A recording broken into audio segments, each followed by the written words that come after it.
Describing Mike Leigh in this week's New York Magazine, film critic David Denby writes, he digs deeper into people than any other director now working in movies. After the success of last year's Academy Award-nominated Secrets and Lies, Leigh is back with Career Girls. The film is about two women who were very close friends in college but have not seen each other in 6 years, and it bounces both between the present and the past. Here is a clip. Wait for it. Must come. Well. Joining me now, director Mike Leigh, and I am very pleased to have him back. Welcome back. Well, thank you. Hi. Yes. I nearly said welcome. Yes. What's the story behind this? I mean, I'm interested in finding out this story, Career Girls, but also how it fits into the continuum of what you choose to do. Well, there are various things. I mean, my films tend to constantly go back to ongoing preoccupations. Now, this film... Like what? Well, for example, I mean, I'm always fascinated by time going by, friendships, the way people change, and whilst changing at the same time you stay the same. This is a film about people that hook up, not having seen each other for a while, and we flash back and see them when they were like 10 years younger and sort of 20-ish as well. When you hook up with old friends, you know, you sort of... It's fascinating how people see you think, God, he's aged. God, look at him, he's really changed. And after a while, it's that same youthful person in there, you know.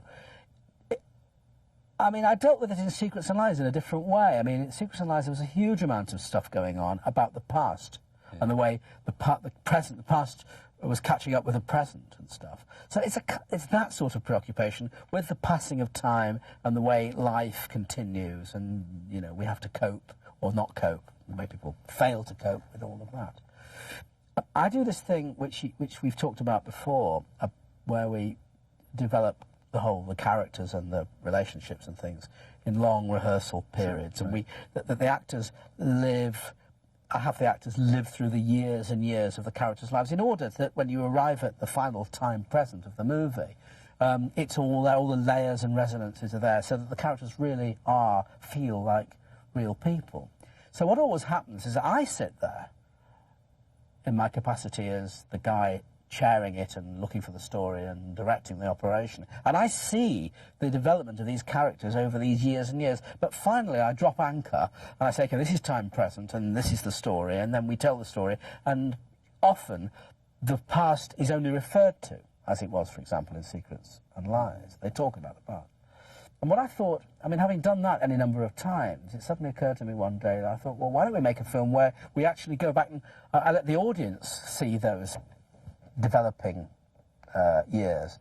And so in this film, in Career Girls, it starts at time present and it flashes back constantly to different stages of their relationship and of their development, so that you actually see what they were like. And by building a kind of kaleidoscope of the past and the present, the whole thing, I hope, is a kind of forward-moving picture of what they're about in a kind of total way. Are these two people that are satisfied with their lives?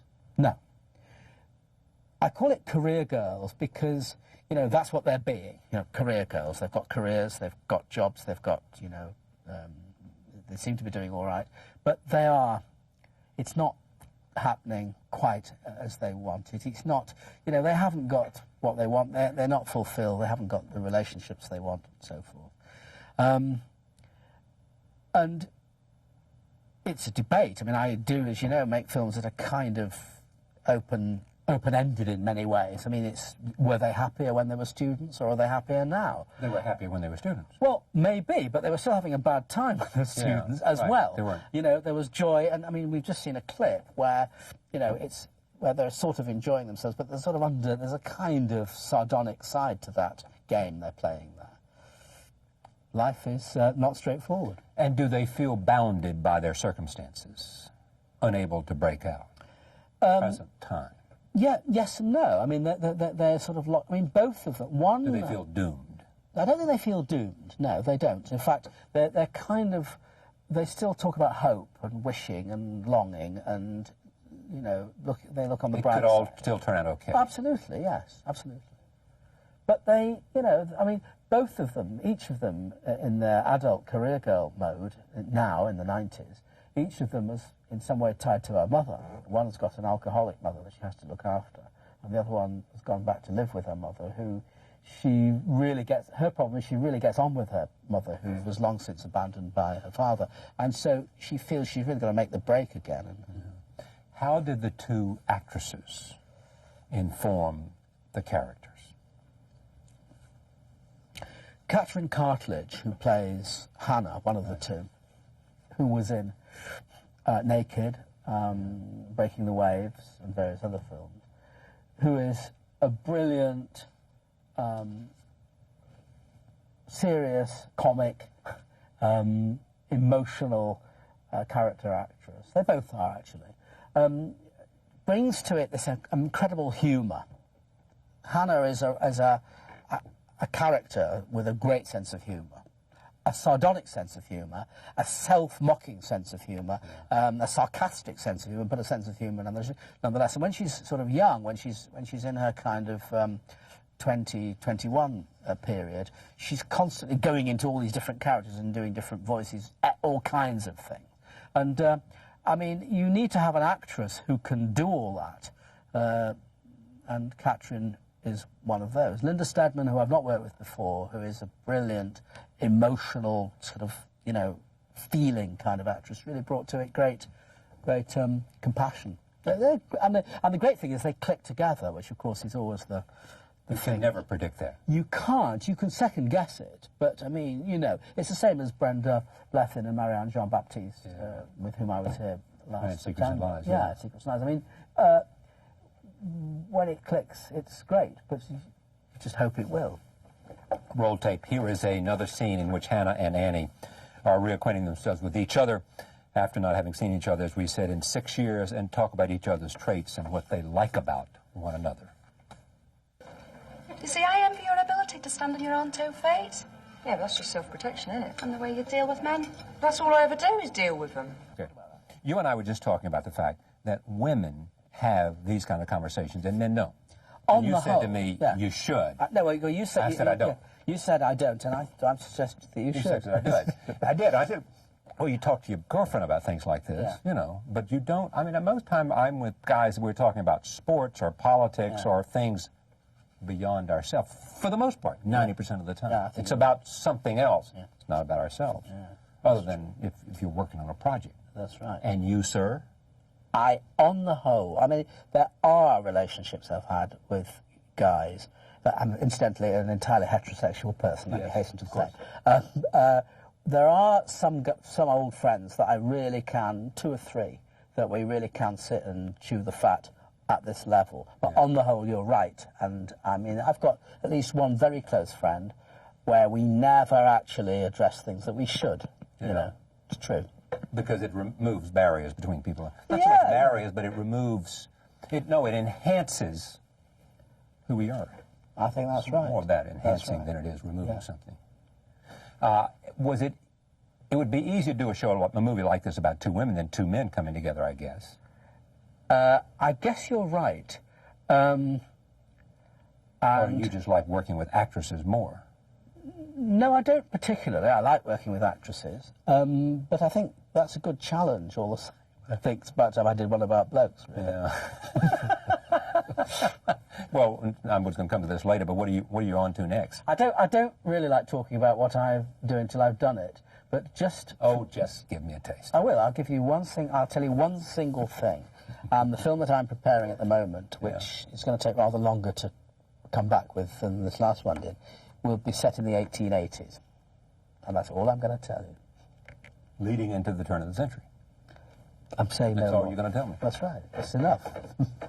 Are you working on the script now? Is that where you are? Well, I'm working on preparing the film, certainly. Yeah. Someone once said that you, in your casting, are like a painter choosing a paintbrush. Fair dues. Do you think that's... It's sort of right, yeah. I mean, obviously, I'm only as good as my actors.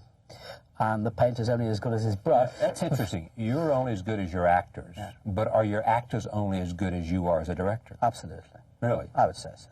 I mean, that isn't to say that they don't Two do... good actors with a good script don't need a director. That's true, but as you know, with my stuff, there ain't no script. Yes, I know. And that the so-called script, which isn't really a script, it's the decision as to what happens, comes out of the work that they do. Now, you know, you actually, but it's pretty much after the period of the rehearsal and getting to know each other and adding to it and living the character. Yes, and a lot of improvising. But by that time, there is a script. Yes, but that's very much something that they created. But that happens. It's a two-way thing. I mean, I couldn't do it without them, and they couldn't do it without me, I don't think. You mentioned Terence Rafferty. This film has gotten good reviews. Terence Rafferty in The New Yorker, not as good, not so good, said that the film's message is, whether you mean it or not, is don't look back.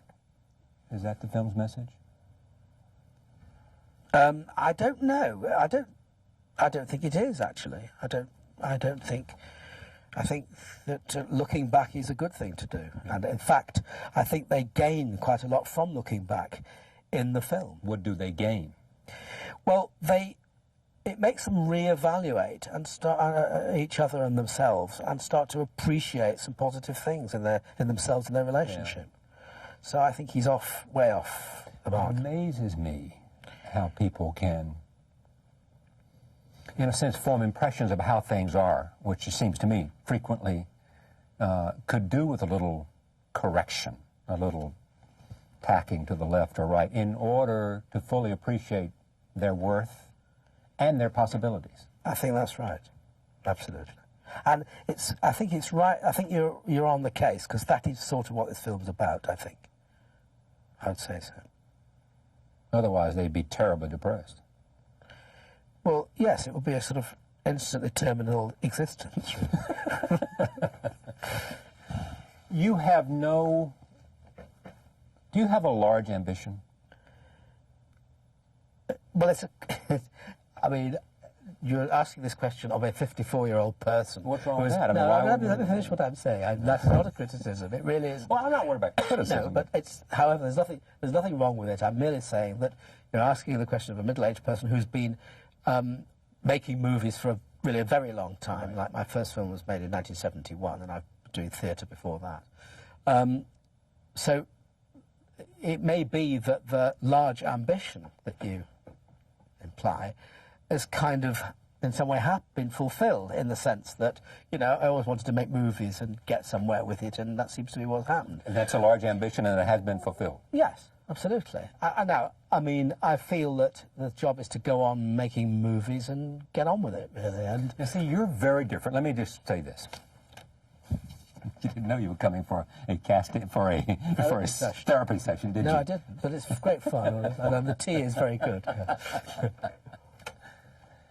Woody Allen is in pursuit of making, he once said to me, a great movie, and does not think he's made a great movie. Now, that's a different thing, right? Now, that I am with him all the way. Whatever you do, I certainly feel this. You know, you never feel you've made the great movie yet, right. And that's for sure, you know. So don't misunderstand me. I'm not saying that I feel that I've absolutely cracked it and that there's no more there's nowhere further to go. Certainly, there's always a feeling that there's the definitive film to make, which has not yet happened. So, if that is the ambition, then certainly it stands. Then name me one director that you know who made a definitive film. According to me or according to him? Well, according to you first. Well, Would Renoir? Oh, well, that's a long time ago. A director, I mean... Okay, but tell me some contemporary director. Who's made a definitive film?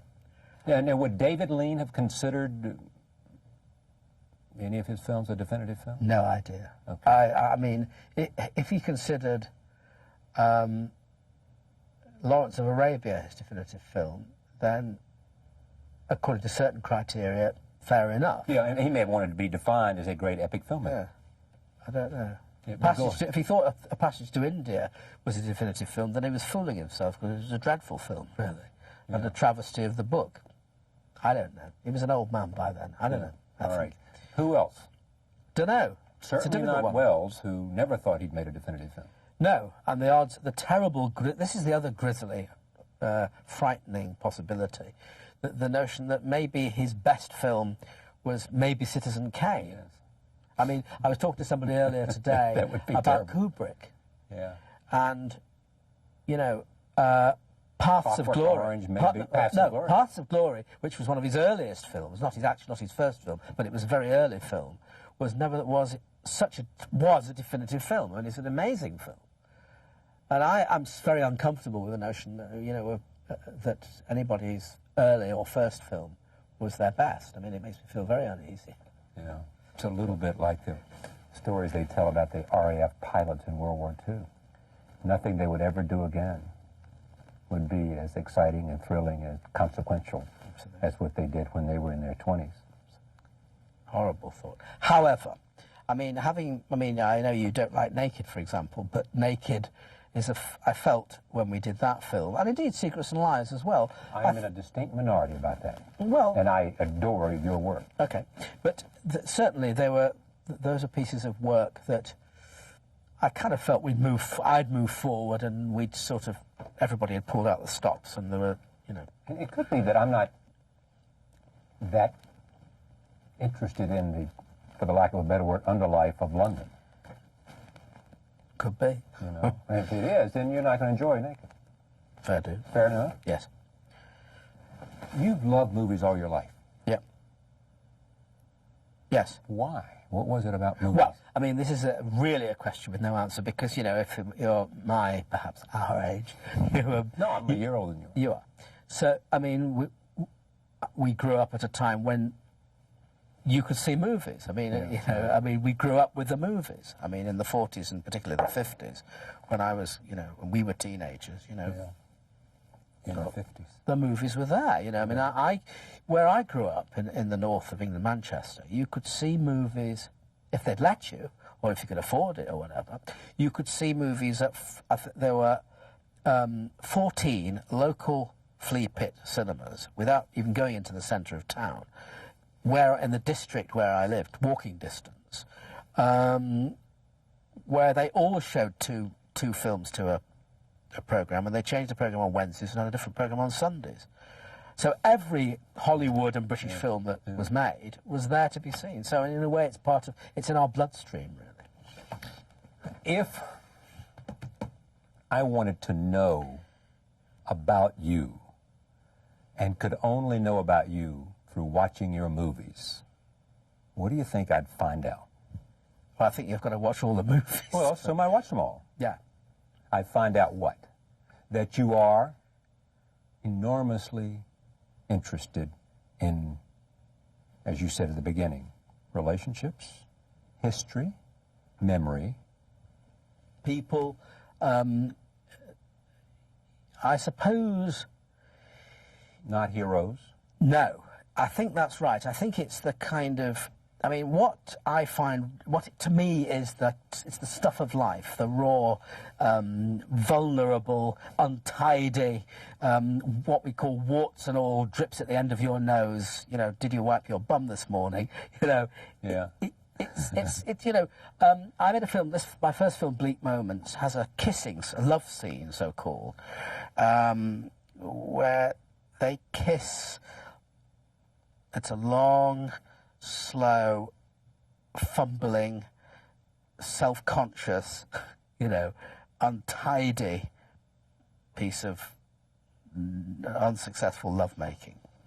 On the whole, what we tend to see in movies when it comes to lovemaking is idealized, and certainly the kind of lovemaking and sex that happens to all sorts of people in the world, but there's a whole other area of experience which, for all kinds of social, psychological, emotional, and other reasons, he's not straightforward. He's kind of inhibited or, preoccupied with other things, and Preoccupied with other things. yes, other worries and tensions, and and so, I just don't think it's slick. I think if I was making a movie about love, I would want to have a love scene in it, but it would be about two people who sort of come together and sort of fall into this sort of, not one seducing the other, but fall into the process of sort of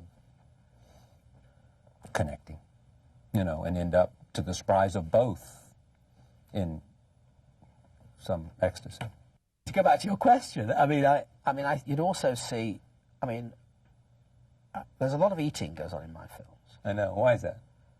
Well, there's a lot of eating goes on in life, you know. I mean, it's interesting to do. It is, but it is. I just naturally do it. I don't think, oh, I'll do eating again. You just suddenly think, oh God, they're eating again. You know, there are people in houses and people work. There's a lot of working scenes or unemployed scenes, you know, and it's kind of. But is that a class thing about you? Not especially. I don't think so. I don't think it is actually. I think it's to do with just looking at. I mean, everybody eats and, you know, fulfills all those functions. I'm interested in what. I'm genuinely interested in, you know, what did your character have for breakfast? You know, what happened? Even people. I mean, you were talking to each other, and you're asking me. The name of this game is that you're interviewing me. But what I'm interested in about you is, you know, what you're actually about and where you live and what you did last night. That's why I do this. All that stuff. That's why I do this. That's why you do it.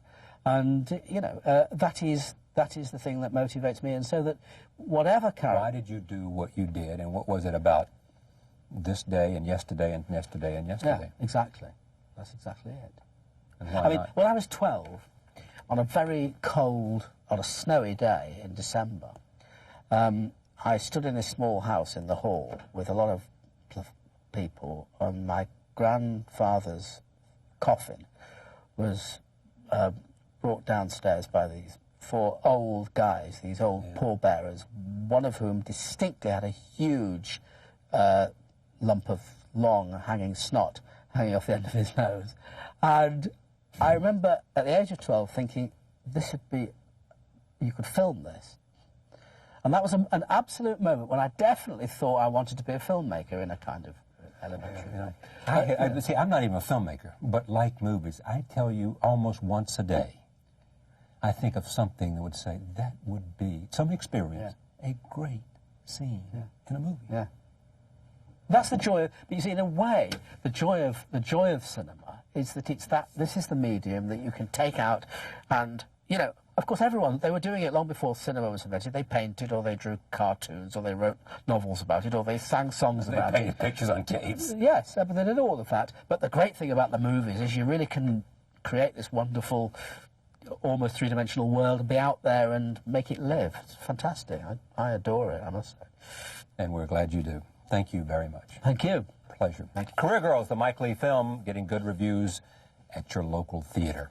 We'll be right back. Stay with us.